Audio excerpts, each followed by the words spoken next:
everybody, it's me, the host of the Classic Buffalo podcast, Ryan Watson. What's up, guys? We're here for another episode. If you're new to what Classic Buffalo is, it's the podcast that interviews everyday people on their stories surrounding mental health. What have they gone through? What are you passionate about? What are you doing these days? What do you feel like sharing? Anything? All right, hop on the podcast. Those are the types of people we have on. Everyday people like yourself. Today's no different. We are episode 53. We're on about week 3 of the coronavirus quarantine. I hope you're staying alive. Hope you're fighting. You're appropriately buying supplies. You're not going crazy. Maybe you're doing something productive. A lot of different things going on, and we tackle that actually in today's episode with Nathan Meck. Now, what makes this episode a little bit different is the fact that I ran a spring break contest back in 2015. It was basically just a way to get people's stories out there. 5 years ago, wow. Man, it's a while ago. But Nathan submitted kind of a story of when he was in Florida doing an internship. And we kind of shared his story. And so 5 years later, we actually get to share his complete story. And it just was a long time coming. I had a lot of fun with this one. And we talk about Nathan's passion for music, modeling. We talk about one experience in particular that kind of was just an interesting little experience for him. Called the Blackout, which is why we titled it that for the episode. But yeah, let's get raring and ready to go for another quality episode of Classic Buffalo with Nathan Meck. Here we go.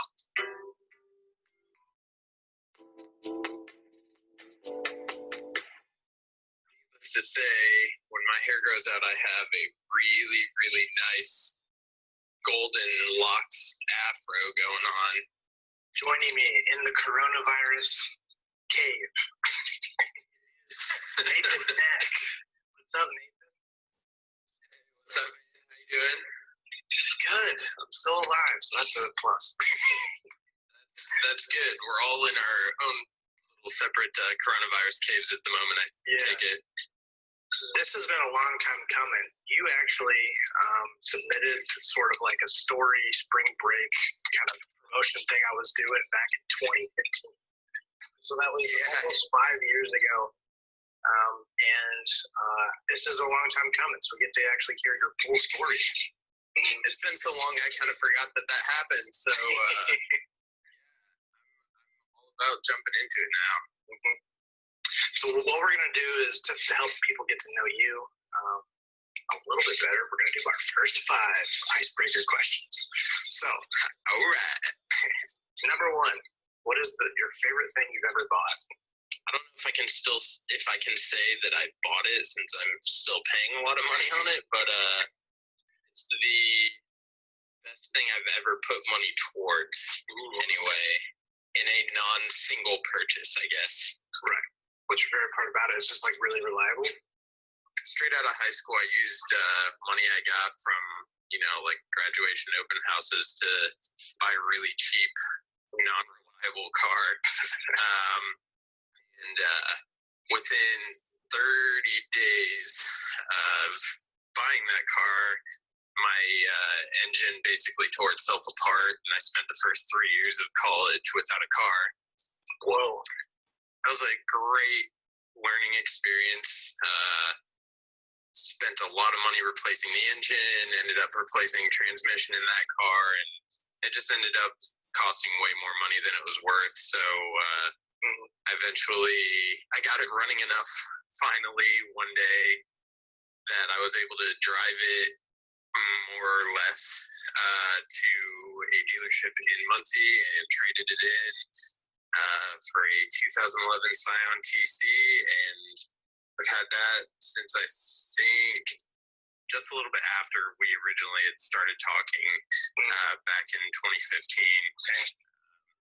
Have had no issues with it, so it's pretty nice to have something reliable in life.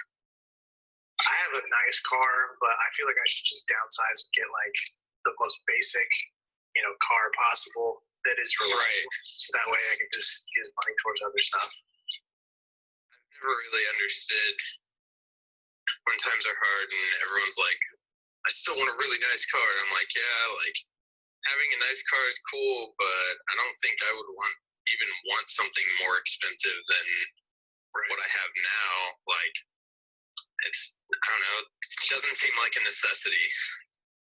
The frustrating part is my car is pretty reliable, but it's like every time something does break, it's like, oh, you're like, I take it in and they're like, this is the one part that's really hard to find. And there's like a whole forum online of like parts that are similar of other brands that you should be buying outright. Like, pieces are just so expensive. Number 2, what's your worst style choice you ever made?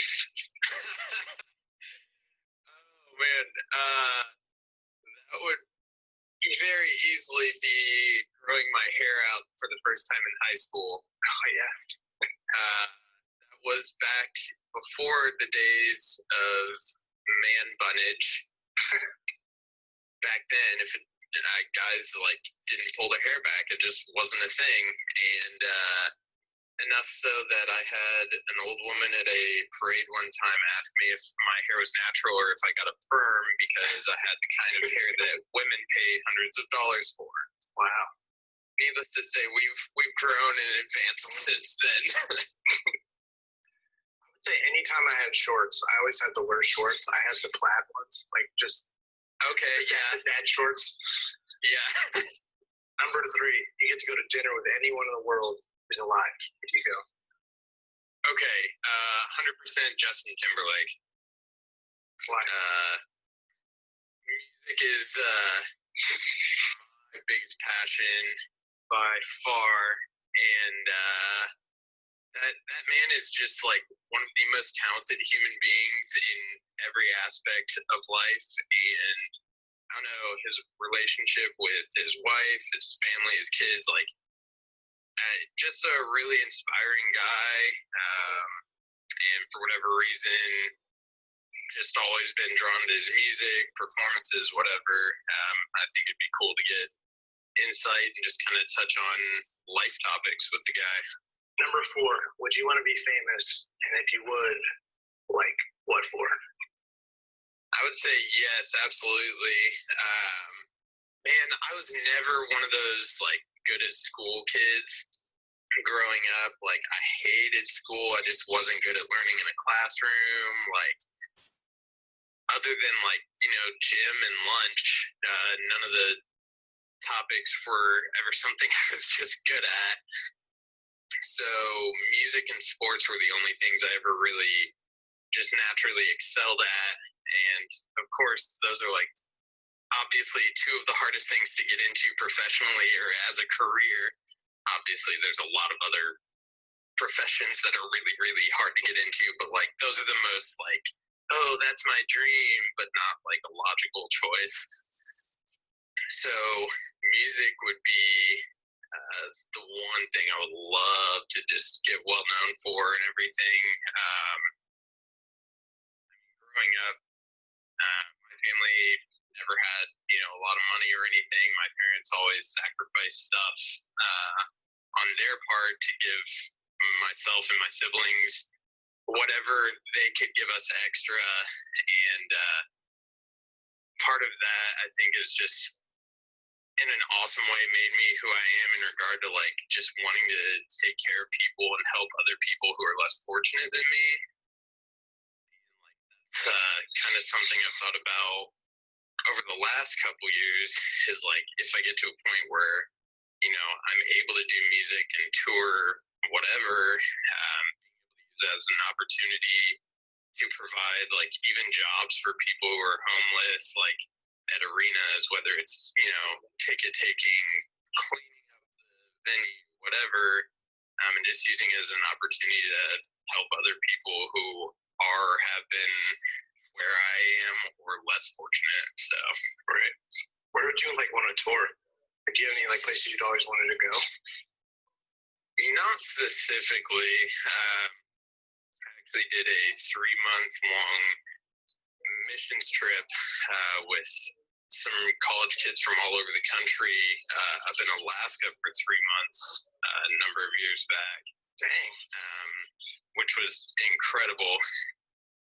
I don't know. I've always just been kind of bitten by the travel bug, I guess. Australia was always my number one. Yeah.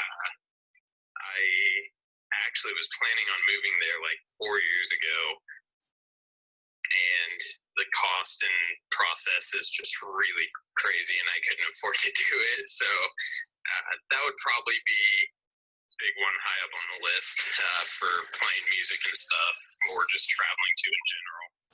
Antarctica. Ooh, yeah, there you go. Wait, is that yours? No. Oh, okay. Yeah. I've always wanted to go to Australia. Yeah, I don't know. Yeah, I got the travel bug too. It's probably the actual coronavirus. That's really what it is. That's probably it. Or maybe that's why we don't have it. Making it a fend for yourselves, like every man for themselves kind of thing. Shoot, other countries are at the point where they're just like, if you're over a certain age, like you're pretty much going to be screwed. Sorry. Number 5. One thing no one's talking about right now. Depends on how you look at it and how, I don't know, in what regard, I guess. Like, everyone is obviously talking about coronavirus right now. However, I think there are some huge aspects to that people aren't talking about as well. And here, like, we're not to that point yet, but, I mean, people are already, day one, Rockford, Illinois. I grew up in northern Illinois. Is that like Chicago suburbs, or is it one of those situations where like it's Chicago, but you're not allowed to say it's Chicago? Like the region, but not really. No, it's further west than Chicago. It's like halfway through Illinois. It's actually like closer to the Wisconsin border than it is to Chicago. Oh, okay. Did you ever go to the Wisconsin Dells? Oh yeah, we went there a lot when I was a kid. I haven't been there. It's from what I remember, it was cool. Ironically, the only things I remember though are what the park looked like from the window of my hotel room with my parents. So I don't actually remember being there. My parents are still together. My dad's name is Kevin. My mom's name's Lori. Overdoing what's necessary and leaving people who are weaker and older and can't fend for themselves kind of out to dry. And it's like, things are just slowly unraveling in that way, but nobody wants to talk about like how selfish our society is blatantly showing itself right now. That guy who bought like 17,000 hand sanitizer things. Wait, for real? Did you see this? No, I did not. Yeah, so this guy in Tennessee he traveled like the southern, whatever, Tennessee, Kentucky, whatever, like that area, and bought up thousands and thousands of hand sanitizers, like necessity, like necessary supplies. And he was trying to price gouge and sell on Amazon. So Amazon shut down all of his listings, and then the Attorney General of Tennessee raided his storage unit and is going to make him donate all of his stuff. Oh, shoot. Right? That's insane. Because it's pretty much like illegal to price gouge items. But there's that theory of like, well, is hand sanitizer necessary? Like, there could be something there. But they even interviewed him, I think, like recently, and they were like, do you regret it? He was like, he was having real trouble, like what I should say, and I still right. Yeah, he was running the shirt that said like "Family Man, Family Business." Yeah, people like that just it sucks. There's no toilet paper around here. There's no I bought Kleenex, just start using that for my nose, instead of paper towels and toilet paper, so I can save the toilet paper. I'm just gonna start going through drive-throughs and asking for extra napkins. My God, that's so smart. So yeah, man, let's get into your actual story. Let's go to day one. Where are you at? And then I have two siblings, younger brother and sister named Matthew and Katie. So Katie's the only one of us who is actually a Hoosier, I guess. The rest of us are Illini for whatever reason. That is the name. The four of us that were at the time, we lived in Northern Illinois till I was almost 8. And then my dad's job got transferred down to Carmel here in Indiana. North side of Indianapolis. Yep. We lived in Carmel for about 6 months. And back then, Noblesville was pretty much all farmland.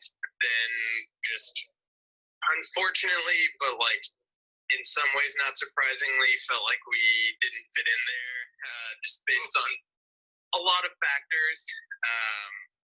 And ended up moving to Noblesville, which not super far from Carmel, still north of Indy there.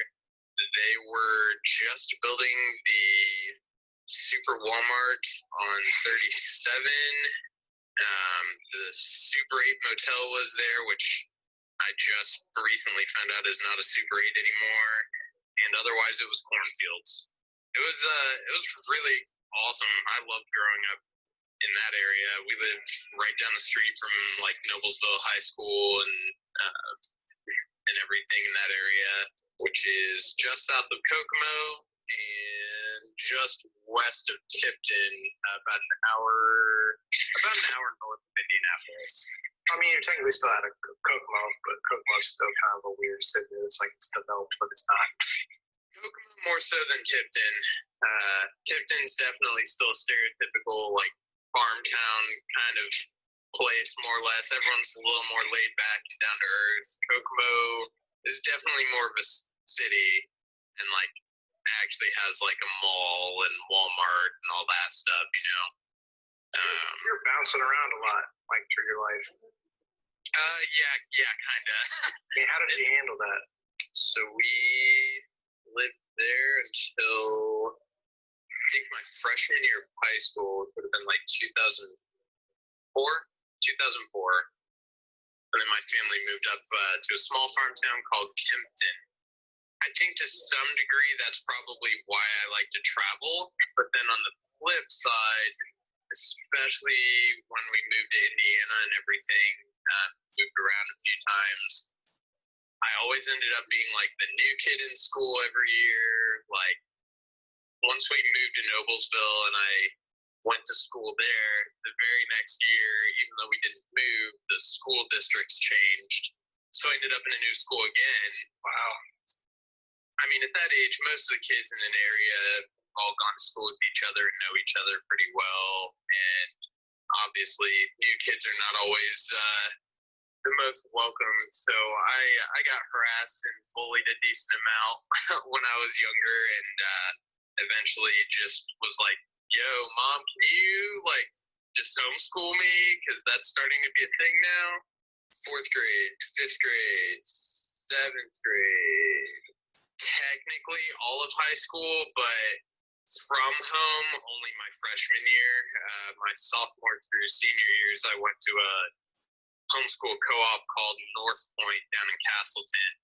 What is that? What is a co-op?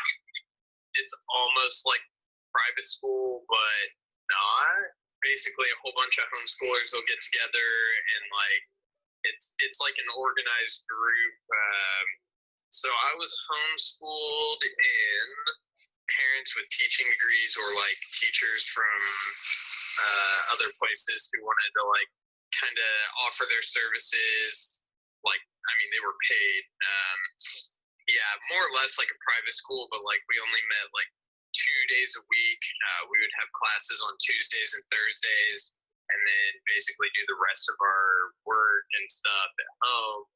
And it was honestly like a really good preparation for college. I feel like more so than public school even was for me. What are like some of your best memories from growing up? Most of the best memories, I think, were before that like obnoxious adolescent time of life when everyone just wants to be right. not listen to anything their parents tell them.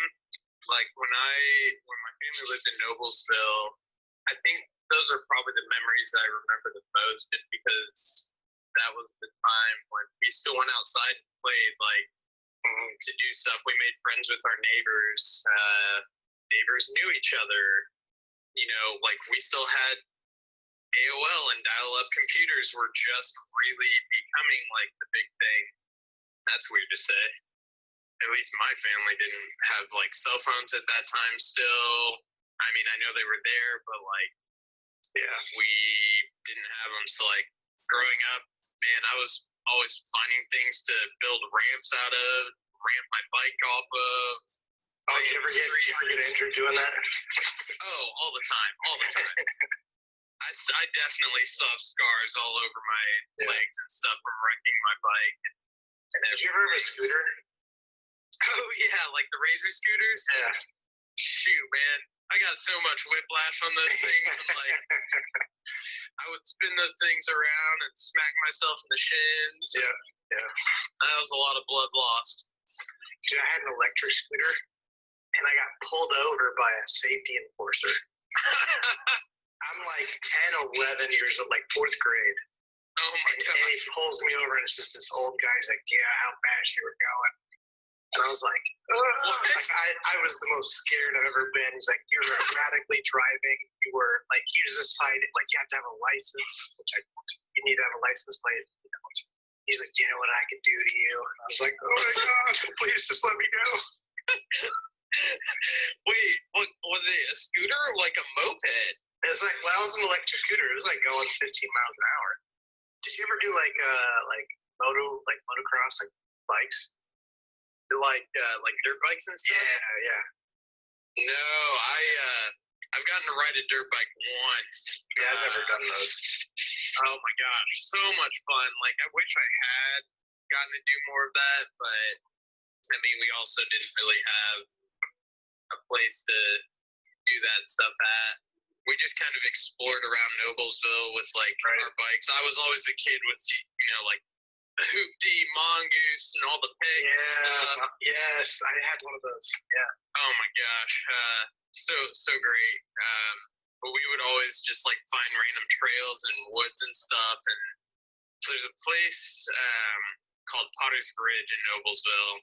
No, I mean you don't even have to have a license for a moped. So why would you need a license for that? Yeah, it's just a creepy old man pulling me over. That's another point. It's like an old wooden covered bridge. Super, super awesome. We went there a lot growing up just because it was a cool place you could go down to the White River and hang out back when the White River was probably a lot more sanitary than it is now. Yeah.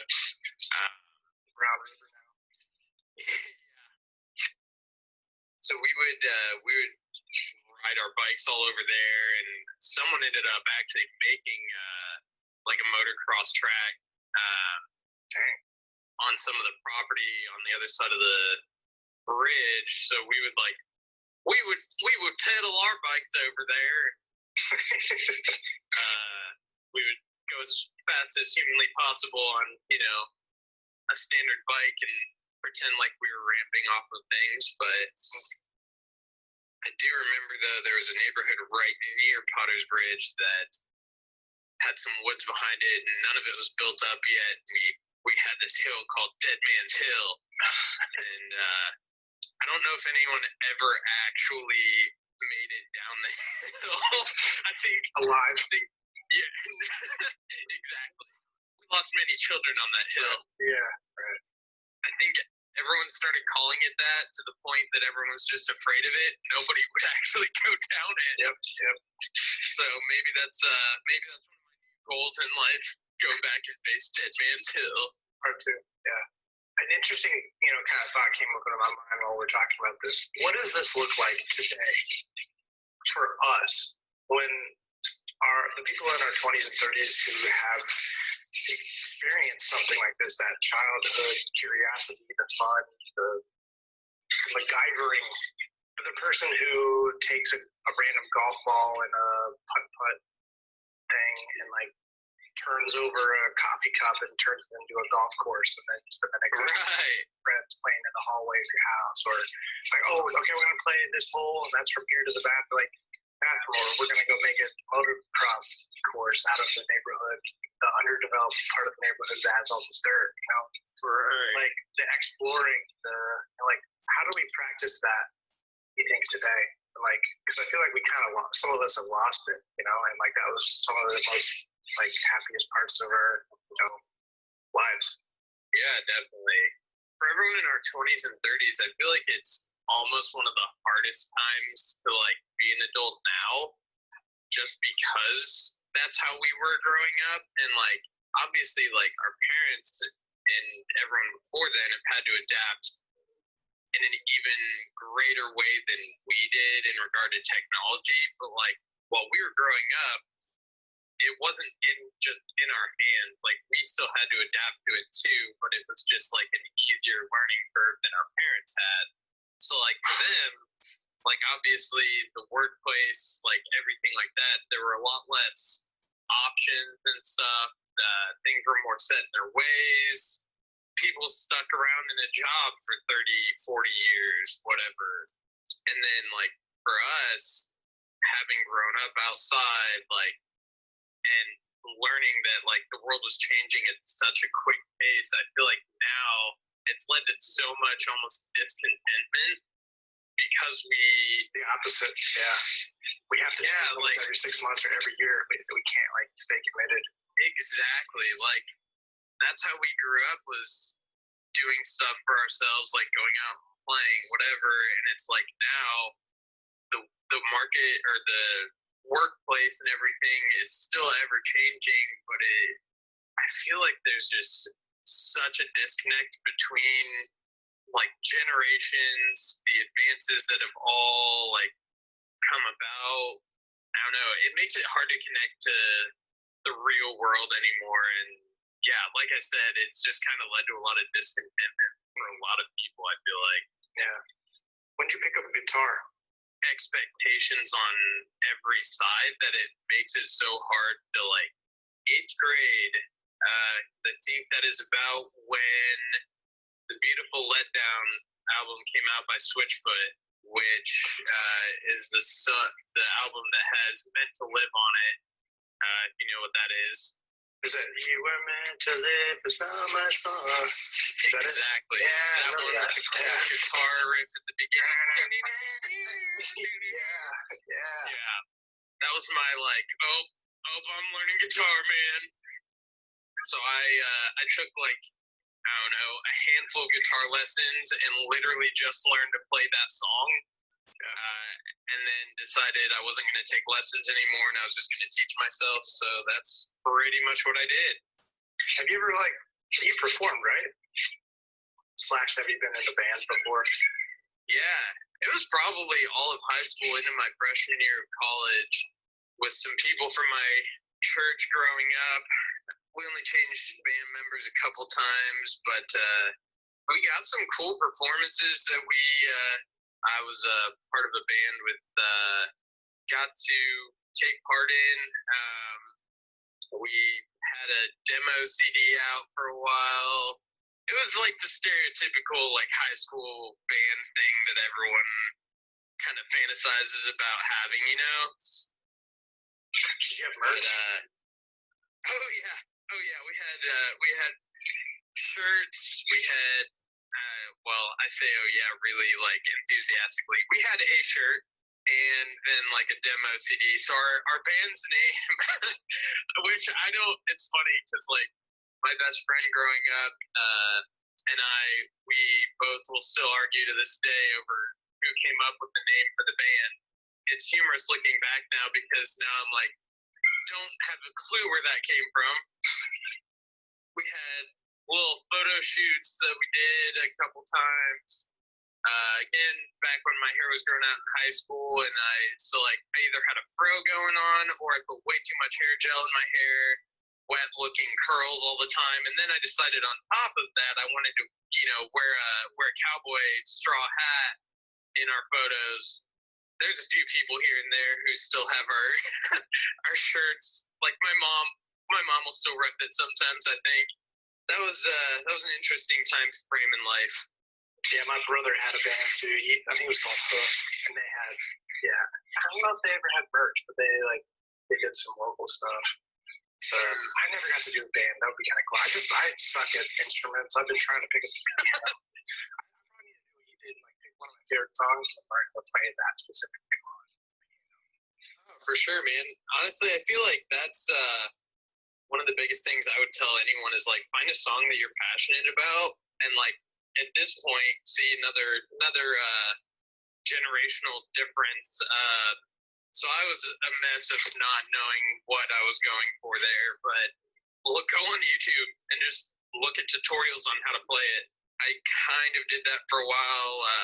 I learned how to play song "Apologize" by One Republic, "The Luckiest" by Ben Folds. A couple really good songs. The Ben Folds one I didn't learn all the way because it was a lot, and I lived in the college dorms when I. But yeah, man, get on YouTube, hop on there, find a song that you like or are passionate about. One of the other things I always tell people is like one of the easiest ways that I've found to learn how to play anything is literally like worship music. Was learning that, so I didn't really have a whole lot of time to do that. But yeah. Or I guess in that regard, any Taylor Swift song because they're all 4 chords. Oh, shots fired. Shots fired. I'm the type of person who I will unapologetically make fun of anyone, anywhere, and talk some mad crap, but not actually mean it. I don't care. I shoot, man. My music taste, I can switch from Taylor Swift to like post-hardcore to hip-hop to dubstep. Like, it doesn't even matter to me. So let's keep going on your story timeline here. Let's get to like late high school, college, why you chose Ball State, what you wanted to study there, that kind of stuff. Basically, work-wise growing up, I mean, I was always outside, so I got really into landscaping, mowing yards, and cutting shrubs and all that kind of stuff. So I didn't know, like, and loved what I really wanted to do, again, just because nothing ever stuck out to me in school. So I ended up just deciding that I wanted to go to Ball State, do landscape architecture, because I knew that their architecture programs were really well known. That's a thing, landscape architecture. Right? Wow. So Ball State was actually the only college I applied for, which, I mean, on one hand, thankfully I got in, but on the other hand, if I could go back and redo it, I probably would have just waited. That was probably one of those pride things, whereas like I knew both of my parents had associate's degrees, I believe, but I wanted to be the first one to graduate and have a bachelor's and all that stuff. So I think I just kind of rushed it, and spending 3.5 years doing landscape architecture, and then I hated my life because I realized I'm not made to sit down at a desk and draw. I am and always have been built for physical work, manual labor. Again, a difference, I think, in a lot of ways, just with generations and how I was raised compared to like how a lot of kids have grown up these days now, like just being outside all the time rather than inside all the time. Not to say that everyone now is just inside, but did landscape architecture for 3.5 years, and then ended up switching my major to travel and tourism, because it was travel and tourism, honestly, kind of a joke. If we're being honest, it's more or less hospitality, but it's more geography based, and I don't know, the furthest thing from landscape architecture, I think. You don't get the business side of things, and basically we learned about like cultures, places, the people groups, like geography, really, and like which was really cool. Like, shoot, one of my last classes I had, literally our final was to do a report on some country. I don't even remember how they picked them, but I had Spain. I kid you not, I literally just made like Spanish omelets for the class. Oh my gosh. Brought them in, yeah. So if that tells you anything about yeah, literally, man, I ate that so good. So wow, that grammar was terrible. I ate that so good. Did you graduate though? Oh yeah, I ended up graduating. That's actually, so when I did my internship down in Florida, I had one semester of school left, and part of me is kind of bummed because the beach resort that I was working at down there, they offered me a job and to stay basically, and I turned them down because I was like, look, I've already come this far. If I don't finish this one semester of school, I'm not going to finish it. Right. When we originally, so I went back and finished it up that one semester and ended up graduating that next winter. So it's December of 2014. Just crazy that I'm going to have been out of college 6 years this year. 4 years out of college, like now that I know nobody back at my college, like not even the freshmen that were there when I was a senior. So right. I can't just like go back and visit my old dorm room and like hang out in my old room where I can't go. Oh yeah. Because I pretty much lived on a frat essentially. Well, not really, but it's the closest thing we could have had. I was really close to most of the people on the floor. So like now that like I would just know everybody, and so now like I can't just go back. I literally probably just be a creepy guy. Like, what is he doing on a fight? Yep, because I don't know anybody. I can't just like, you know. Exactly. That's kind of how it was for me too. Like I lived in the same room in the same dorm for 2 years, but then after I moved off campus, like my third year. My fourth year, they ended up actually tearing my dorm down and rebuilding it. And it was I still have a picture of it, like being gutted, like chopped open on the side. And I was just like, this is the saddest day of my life. Dude, time's been so weird for me. Like, just that's finally started. And you're like, oh, high school was X amount of time ago, or this was this like. But yeah, those were always good times. So what'd you do like post college? I don't know. Everyone always complains about the living in dorms. I feel like, and I loved it. I stuck around and hung out in Muncie probably till 2017. I worked at IHOP all through college, so I knew I made plenty of money full time there. Did you have any crazy IHOP stories? Any crazy or creepy? Either. Any stories from IHOP, you have to. I feel like. Oh shoot, man. We definitely had some things go on there. There was one. We had a number of times where people were intoxicated and came in and got very explicit and started fighting with each other and threatening to call the cops, and then the cops would come, and like that was probably like the standard crazy that was story. The standard. No, not every day. Not the actual standard, just the standard crazy stories. Yeah. But I think if I remember correctly, we did have a time. A couple guys got into it about something, and one of them chucked a glass across the room and shattered it on the wall. And I was so bummed because I always missed that stuff. Like, I was in the back, or I had just gotten there right after it happened. And I was like, every time. When I worked at a Chick-fil-A.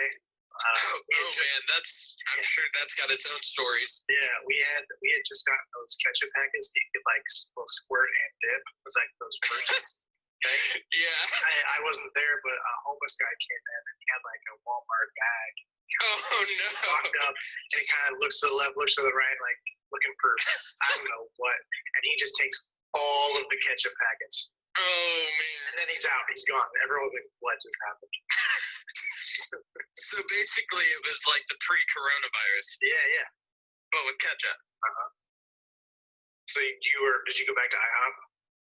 I still worked at IHOP until 2015. I also picked up a job working as a server at Olive Garden in Muncie, and then also working at the convention center in Muncie, because I was like, oh yeah, travel and tourism, I should pretend like I'm doing a job that has something to do with my degree. Yeah, which that really didn't, but it felt like I was doing something. Yeah, right. Yeah, I had 3 jobs going on for a while, and then ended up quitting IHOP because, so when I was a kid, my grandparents, anytime my family visited, would give me, they were the stereotypical grandparents who like got up crazy early, drank coffee, and like read the newspaper, you know? Yep. And or the Bible, or both. So anytime my family would go up there, they would give me black coffee, like at the age of 3. Oh my God. And it was crazy though, because like obviously my parents would make sure, you know, it wasn't making my heart freak out or anything. So I mean, even at the age of 3 on, as a small kid, coffee never did anything to me. Never made me hyper, never made my heart race, never gave me energy, nothing. So basically my whole life, like, I just drank black coffee, and like I would drink energy drinks in college, same thing. I would always check to make sure, like, no heart racing, no heart palpitations, nothing. Well, eventually, so I woke up to go to work one day at IHOP, and I just felt off the whole morning. And I got to work, and I remember so vividly, terrible feeling.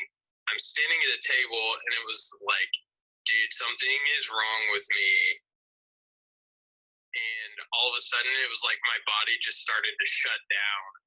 Like my vision started going out from the top down. It was like someone was just drawing the blinds.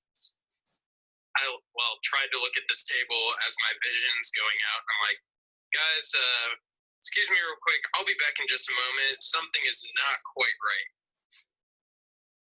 So I like calmly walk away and like feel like I'm gonna start blacking out, which I'd never passed out or anything before. So I was just like, what is happening? So I like just sit down in the middle of the galley area where my coworkers are, and I was like, guys, I'm pretty sure I'm about to black out. I can't see anything right now. My vision's gone. And I'm just super calm about it, and they're all like freaking out then. So I more or less, I couldn't move. Like if I stood up or anything, I started to black out again, and I was more afraid of what would happen if I was unconscious. So I refused to let myself black out, which was the biggest mistake I've ever made. If I could do it again, I would just be like, shoot, let me black out, man, because it makes it a whole lot worse when you're still conscious and dealing with it, I swear. So it was just bad. I ended up in the hospital on and off for like 3 days. And they honestly still never gave me a fully solid answer. They were just like, well, your blood's all fine, your heart's fine, all your vitals are fine, your blood pressure's fine. We don't actually know what's wrong with you, but you just have a whole lot of caffeine in your system, and you're really dehydrated now. So more or less, they just told me I had a caffeine overdose, and that then triggered me having panic attacks,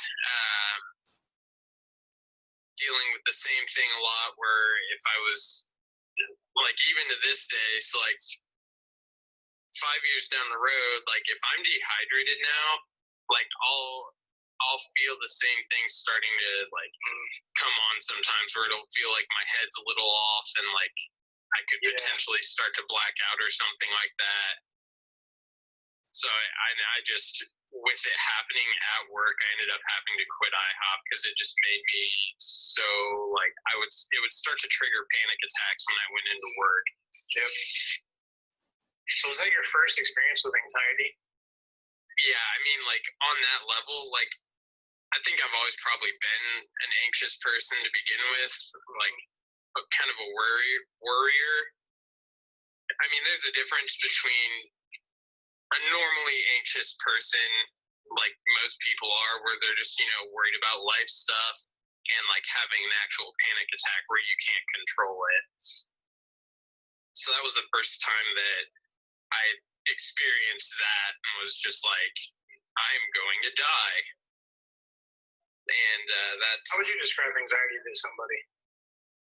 Like normal anxiety, like I was kind of saying, is just worrying a lot about things, which I feel like is normal, especially in this day and age. Like, I'm sure the whole coronavirus thing is causing a lot of people to be anxious, just in like what's going to happen kind of way.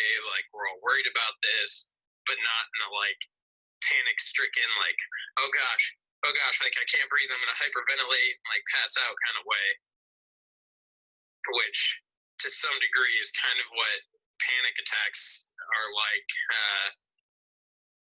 They almost feel unrelated, like the difference between just normal anxiety and panic attacks.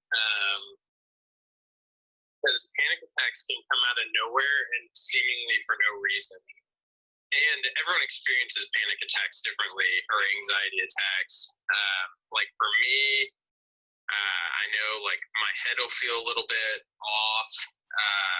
My like hands and my feet might get a little bit like tingly or like numb feeling. Well, sometimes like my heart rate will just like spike up crazy amounts, like almost 200, I don't know, BPMs or something. The last time it happened that I remember, and it's like I can't control it. But my breathing can be completely normal, and it's like my heart's just freaking out. But like, it's never, I've never been able to pinpoint what actually causes mine. Like, one of the last ones that I had was sitting at a car place getting my oil changed, and I was literally sitting there reading the Bible in the waiting area, and all of a sudden, like, started having one, and like, heart went crazy, and like, fingers got all tingly and stuff, and I was like, I'm literally going to die right now. Like, what is happening? And it's like your mind just like takes off and you can't control it. Yeah. And it's just like every possible worst case scenario just floods your mind like out of nowhere, and you literally feel like you're going to die. What's the best thing that you've seen that helps with like when you're going through something like that, or just in general with anxiety? For me, as a Christian, like for normal anxiety, like I'll honestly just sit there and pray, as cliche as that sounds, or like quote Bible verses I know that talk about like why I shouldn't worry, why I have nothing to worry about, and like, God's gonna stand with me and like still be there even if I'm struggling with something. And I mean, I guess I do that as well if I'm actually having a panic attack, but a lot of the times now I just try to distract myself, like my mind. It's weird. It really depends. Like, it's almost like your mind kind of blacks out things when you're having one. So like, it's hard to pinpoint what I actually did. Like, I know a lot of the times, like, I'll just directly or like intentionally try to distract myself. Like, I might, and I know this is something that people use for other things too, but I can't remember what at the moment. But I'll be like, okay, I can smell something right now. This is what I can hear right now. This is what I can go and taste right now. Like, this is what I can touch. Yeah, grounding, that's what it's called. So, like, I know I've done that before. I can't say for certain that that's, like, something that's actually helped me. What would you say for people like supporters, like advice to the supporters in those situations? If you're struggling with anxiety, what's the best thing your brother, sister, dad, mom, best friend, what's the best thing they can do for someone like yourself? A lot of the time is just having somebody like more or less listening to you explain what's going on. Even though I would know like somebody couldn't physically do something about it right then, like if I was having one, I would call my mom or someone and be like, hey, pretty sure I'm dying. Pretty sure I'm going to die now. But like in a more freaked out way, obviously. Right. And I would just kind of explain to her what's going on, let her, do the stereotypical mom thing and be like, okay, well, what's happening? Have you tried this? It's what moms do. They try and analyze and, give a solution for things. I think that's almost like a grounding technique that I would use is just talking to my mom and letting her sit there and be a mom to me, So kind of finding a person you can kind of vent to if you're a talker or right. What that helps for you. Yeah, absolutely. So what do you like doing today? So I work at a company called Pitney Bowes. Are those the elevators? No. It's printing. Printers? Yeah. Yes. 2 tries, baby. 2 tries. Well done.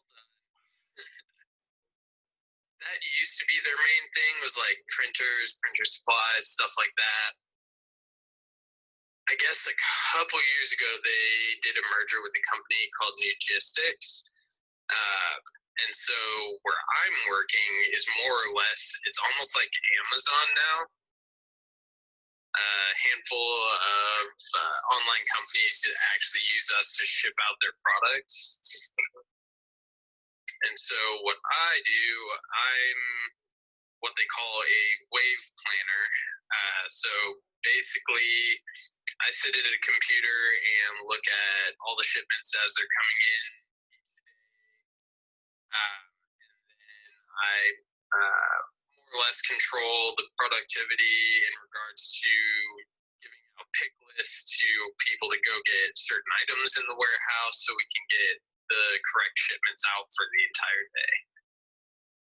It's kind of cool. It's interactive and it's not something I ever thought I would see myself doing, but it was something I needed at the time when I got laid off around Thanksgiving this last year, and it just kind of fell in my lap, and it's worked ever since. So, what are your kind of passions and goals right now? And I'm sure you're playing music on the side, but what's your mindset, your attitude right now, going forward with this rest of this year and the next couple of years? I've been so consumed with just trying to figure out life and what I'm supposed to be doing, why God has me here, that I haven't even been playing music or anything for a while now.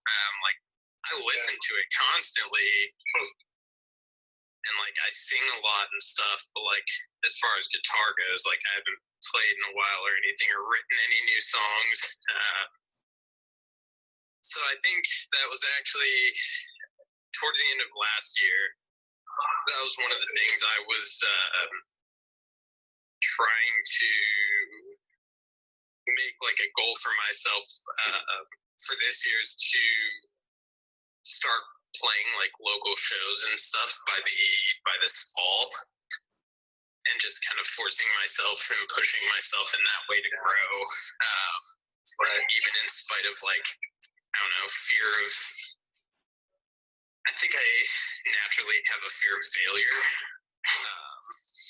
but also maybe at the same time a fear of success, which kind of sounds counterintuitive, but any of my music I've ever done growing up, or any songs I've ever written, I've never gotten any negative feedback on. People have always just been oh man, that's so good. I love your voice, and I'm over here like, oh, I can't stand it. This song's not good enough for me. Like, and so I think because I've never had any negative feedback, it's got me to the point now where I'm like, shoot, man, like I don't know how to respond to like negative feedback. So when I get that first time when someone's like, dude, your music sucks, man, I'm gonna be like, world shattered. That's one of the big things for me is just this year forcing myself to grow in that way and pushing myself to one, work on music more, but also go out and put myself out there in a way that I usually don't. Which is also like kind of funny because I'm like one of the most social people anyone could ever meet, but like when I'm on stage with a band, no problem. When it's just me, I'm like a nervous wreck. Yeah. Which yeah, you're putting yourself out there. I mean, you put yourself out there, and you just mentioned it with the negative feedback stuff. You know, like that. True. It's hard. It's just like super odd to me because I'm always like, I'm the kind of person I can walk around like in a mall, in Walmart, wherever. I can strike up a conversation with anyone, anywhere about anything, and like I'm totally fine with having the attention on me. But then it's like as soon as the attention's only on me, I'm like, oh gosh. Yep. It's almost like not on your terms anymore. Exactly. Yeah, that's a good way to put it. I'm good with the attention being on me when it's on my terms. Let's get into our final five here, and we'll close out. So, number one, what is your motto or saying that you like? So I just went back to like a note in my phone where I wrote down two things I thought were super profound recently. And now I'm looking back at them and I'm like, I forgot to write down the context, and now they're slightly less profound. I think I found this verse when I was in Alaska, actually. But it actually is a Bible verse. It's Exodus 14:14b. And it just says, the Lord will fight for you, and you have only to be silent. For me, that's just super profound, just because I think I'm naturally someone who talks a lot, and I don't often take enough time to sit and listen to people or listen to God or whatever else. I'm constantly just pumping my 2 cents into things. And it's like, man, if like it's blatantly saying God will fight for you, you just have to shut up. Like, Nathan, shut up and let somebody else do this for you. And I think that it can apply to so many people in so many ways.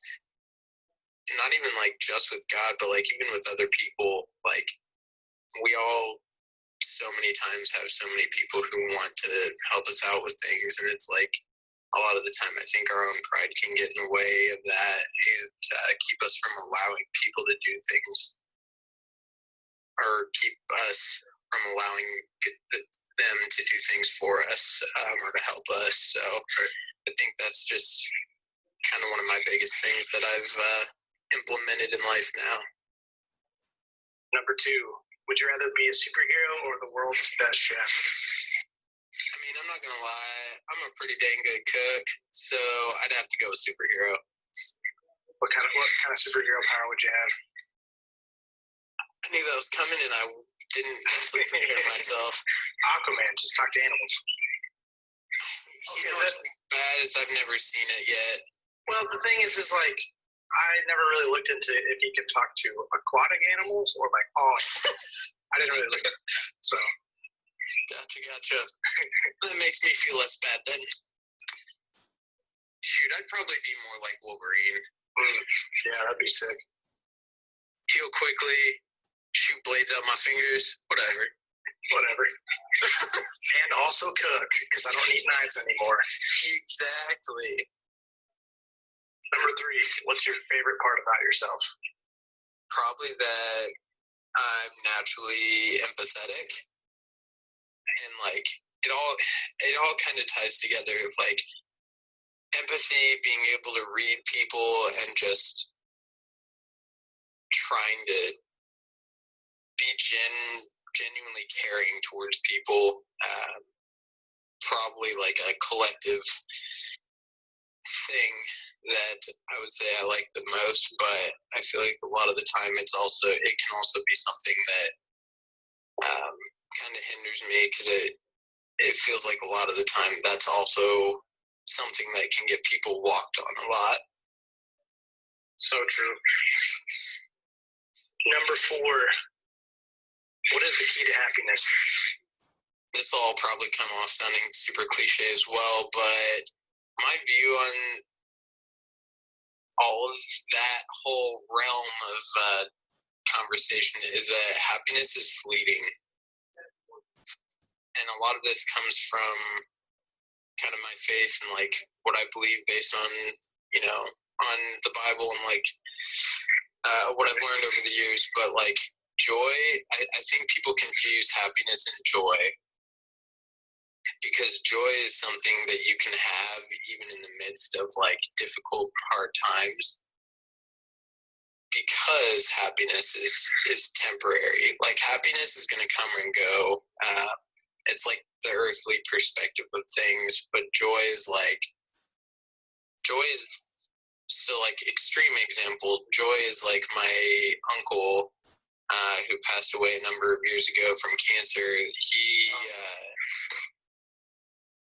He was joyful, like even in the midst of like one of the worst things I've ever witnessed. Like he was still joyful in the fact that he had a relationship with God and like was able to kind of be a light for others in the midst of that, and like show hope to people when it's like most people, well, not most people, but like a lot of people would just give up in that scenario. And it's like that's the difference between joy and happiness, is like joy is something you can like hold fast to, whereas happiness is gonna come and go as it pleases. So like for me, like the source of it, I would say for me is my relationship with God. Because if I'm not, on track with where I should be in my relationship with Him, then I'm going to automatically try to find happiness in like temporary pleasure or whatever in this world, and it's not going to be there forever. I feel like gratitude plays a big role. Yeah, absolutely. And then last, what is one of your most proud moments of yourself? I got a cool opportunity a number of years ago as well to do a week-long modeling shoot with American Eagle Outfitters in San Francisco. That's sick. It was like the best time of my life. I won this competition with like 19 other people from all over the place, got flown out to San Francisco. They paid for the flights, all kinds of stuff, did a week of photo shoots, and then ended up having a 3-story billboard of myself in Times Square. Dude, what? Yeah. Got like pictures in stores and stuff. Like I had friends who worked in stores and they saved some of them for me. So like I have giant rolled up like 8-foot posters of myself. So you don't have the 3-story versions of yourself rolled up in the storage unit somewhere? No, that one was digital, so it was on like an actual digital screen, like right in Times Square. But yeah, that was definitely like one of the biggest highlights and one of the things I'm most proud of, accomplishment wise anyway. So now what I want you to do is pick a person, significant other, brother, sister, family member, anyone you want. You're like shouting out, like shout out Janice from 8th grade for getting me into music, like whoever you want. But you're gonna take some time and just shout one person out. Just think how they've impacted your life, and you got to share a podcast with them. My shout out would have to go to my best friend out in LA, Cameron McMullen. He moved out there a couple years ago. but we went to school together at Ball State, and we've always just been really close. We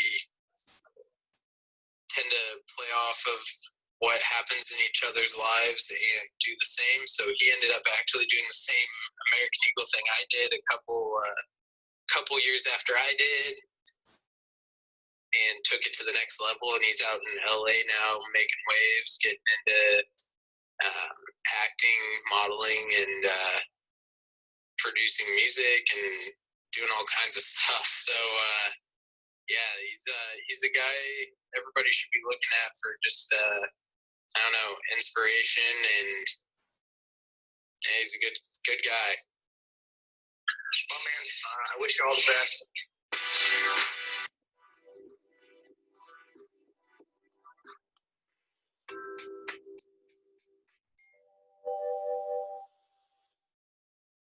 And that's the end of the episode. Thanks so much for listening.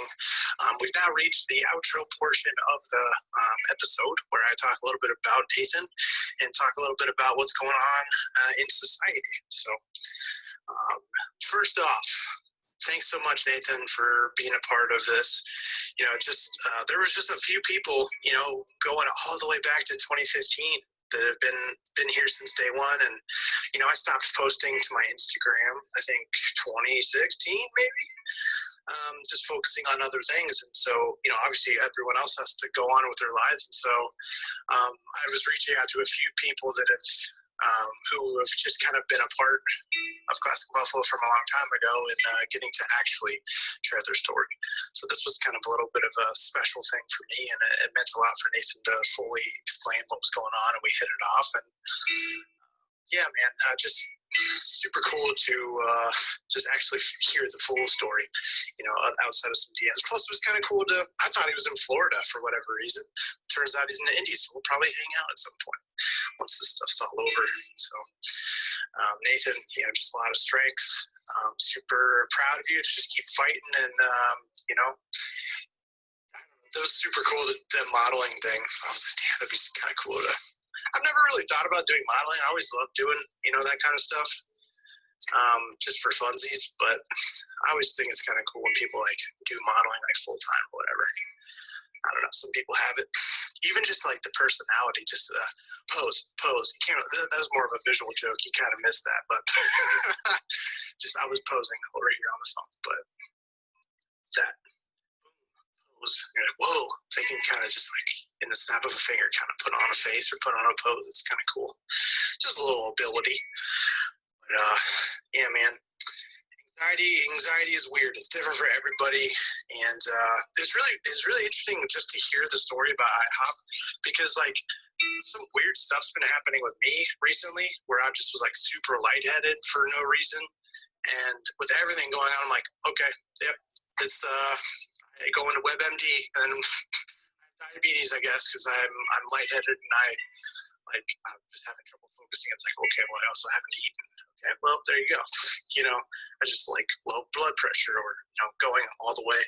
So I was like, man, maybe I had like caffeine overdose because I drank soda the other night, or been drinking it a lot recently or something. So, but not comparing stuff, but I just was like, maybe I should look into that. Maybe I'm just drinking too much caffeine. Maybe that's my issue. But yeah, there's just weird moments. So stuff like that in your life, you don't necessarily can see coming, you know, just kind of random stuff. And sometimes, like in last week's episode with Courtney, like it builds up over time in 2 years, and sometimes it's like, boom, it has been building up over time, but you didn't even realize it. You know, your body finally catches up with you. And in this case, it kind of did. So, you know, that just was kind of an interesting how life-defining moments can either be building up and it's obvious and you know, and you're willfully participating in the creation of something that's going to catch up, or sometimes it catches up to you and you had no idea it was slowly building. And but you also, you know, in some cases you don't have to let it define you, you know, and you can fight through it.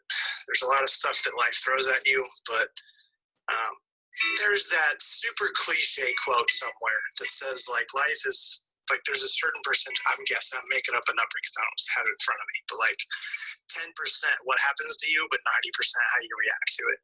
I think there's some truth in that.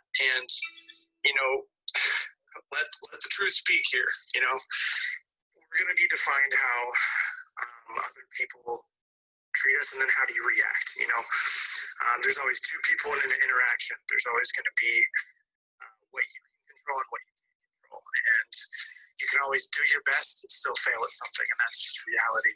You can, you know, have somebody be really mean to you, and that hurts your feelings, but it's about how you react to it. You know, grieving reality, but being able to overcome and understanding what's in my power, you know, which is kind of hard in these times, right, with everything going on with the coronavirus. You figure out what's in my power. You know, you have the ability to wash your hands, physically distance, you know, not panic buy, like buying the appropriate amount of supplies, checking in with people. I posted something, I think yesterday or a couple of days ago, about low maintenance people and cactuses. I found this meme on the interwebs. I sound like I'm 95 years old, but I found this about how even cactuses need water, and those are low maintenance plants. They still need to be checked in on. So, you know, please be checking in on your friends. If you know Nathan, reach out to him, hit him up, say, hey, thanks so much for sharing your story. Thanks so much for blah, blah, blah. You know, reach out to that person that may be good right now, but you never know. Be reaching out to your people in this time, whether you know they like explicitly said, hey, I'm having a difficult time, or if you have, maybe they're not at risk or not doing, they're doing pretty good, then still reach out. It doesn't hurt. You know, I don't know. I don't envision someone, hey, you're checking in on me too much. I'd rather be in that camp personally. So yeah, check in on your people. Check in on your cactus people. Check in on your plants that need a lot of maintenance and the ones that don't. You just don't know. You know, with all of this stuff, I personally have been doing better. Just getting used to working remotely, getting used to having appropriate amount of food. I'm Skyping with my parents. I'm playing video games with my friends. I'm working on Vintage Indie and still prepping for the pop-up that's going to be coming up hopefully in June. Who knows? It could be. I'm planning for it in June, but then if it gets moved to July, you know, it's more just getting things ready for whenever it's going to start. But you know, all this stuff is kind of scary. You know, I check Twitter about once a day because I think I just established I'm about 25% news, and then I need to just kind of not worry about it because, you know, part of me is just like, I probably check it because I'm hoping, like, oh, everything's going to be fine tomorrow. Yeah, tomorrow starts the brand new and everything's fine. And, you know, we're not in that part of the situation yet. So it's sort of like probably more harmful to look at press conferences and how many people died and how many people are recovering, or, you know, kind of, I would recommend just finding a percentage of how much news you consume. In general, I'm not saying don't listen to this network or not. I'm saying just in general, Twitter, any network, like whatever, social media as a whole, what percentage works best for you. You know, watching The Office or whatever your kind of fun show is. For me, it's The Office or just other shows. You know, just monitor that percentage so you can kind of manage this whole situation. So that would be my recommendation. That's kind of what's helped me. Continue to Skype people if you're not doing that. That does help. I've seen people, like I've said previously, like eating dinner over Skype. We still, I don't know. Yeah, that happened recently. I was just going to mention this about the masks. I think that's like a thing now. It's like highly recommended to be wearing a mask when you go out, just to restaurants or to go to when you're just going outside. So that's like the most up-to-date thing. I'm thinking of just giving away these bandanas so you can use them as like reusable masks. I'm working on that idea, but maybe I can kind of at least do something in this pandemic, kind of pay it forward or help it out. But I'm doing okay.